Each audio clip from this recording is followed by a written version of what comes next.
Hello and welcome back. I am so thrilled that you're back for the second part of this turning our scraps into a mosaic. Uh, did you have fun with that first video? Just making some small scrap clusters, just using whatever you have, your little snippet cuts, your textile pieces, and so forth and so on. These were the first three that I demonstrated in the first video, and those were made with strictly cotton, snippet sized, and then I did add some a little more yarn on this one, but I think that's all that I added once I sewed them on here. Then I made some clusters out of gauzy fabric and thread. Same thing here with some glitzy fabric, some of this kind of silver lame grid type stuff here, and the yarns, and some lace back here with some torn fabric here.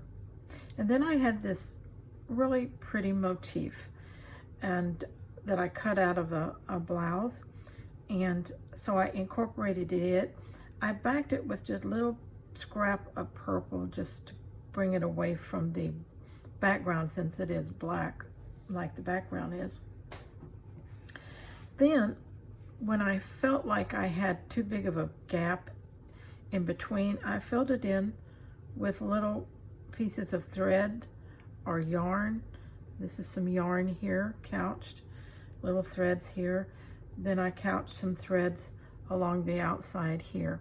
And that kind of filled in the larger gaps of the black, or what is acting like grouting between all these pieces and making it look like a mosaic. I love sparkle and glitz, so I am always incorporating fabrics, yarns, or textiles that have that element in it, because for me, light catches my attention, and of course anything that sparkles or catches light and it's glitzy will catch my attention, and it makes me look at something. And so I incorporate that into a lot of my pieces because I think it works on other people the same way. I'm really pleased with how mine turned out. It's beautiful, it's ready to frame. I also thought the size that I made here, this let's see, what is this? It's a 7 by 9, I think, opening. That would make a beautiful junk journal cover or soft book cover. Just anything like that you wanted to use it with. It would also make a beautiful addition to a pillow top, something like that. Something that wouldn't get a lot of wear and tear because it, just because of what it is. You wouldn't want it handled too much, so maybe a book cover wouldn't be the best thing in the world, but it sure would make a nice page inside. This one may end up in my coffee table size book because I'm loving it. It's totally different, and I'm looking to put different elements in that book, so you may see this one turn up in my coffee table book, which is the challenge, Chic challenge for 2024, to make a perfectly imperfect coffee-sized slow stitching book. This is a wonderful way to bust your scraps and use all your scraps up during the year, make different ones of these and use them for different projects. There's just whatever you could think of. This would be a wonderful also to use, a method to use for crazy quilting. Make your squares and embellish them like this for crazy quilting, then add them to your quilt. That'd be a nice thing too. There's just lots of applications, but most of all, it's just fun. It's just very doable. It's very small projects we're working on.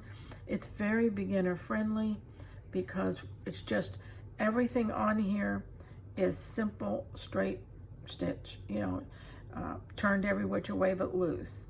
The only other stitch on here is a French knot stitch that I did in the center of these flowers. That's it. Straight stitching, or which is couching over these yarns and things. Just play. I call a lot of these stitches, just myself personally, they look like haystacks. So I do my haystack stitching on some things, just like up in here, where you can just blend it all over the place with these threads in here. And you can see, like, this little piece of torn fabric here, that's all little more than threads actually, but doesn't it make a statement? Black and white always makes a statement in art, and it's a good thing to throw in.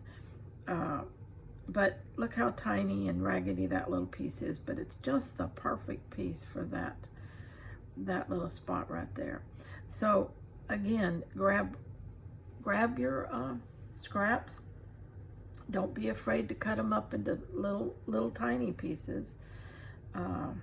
Sometimes you get stymied or stopped in your track because your scraps are just too big.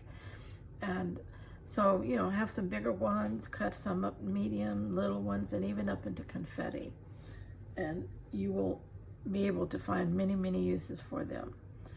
I didn't use my confetti fabric on this, but it would have been very easy to add confetti to the top of some of these and sew it down. It would have been really cool. So okay, that's my finished project. I hope that if you make yours and you post it, that you'll tag me, because I'd really love to see what you do. Until next time, be sure to stay scrap happy.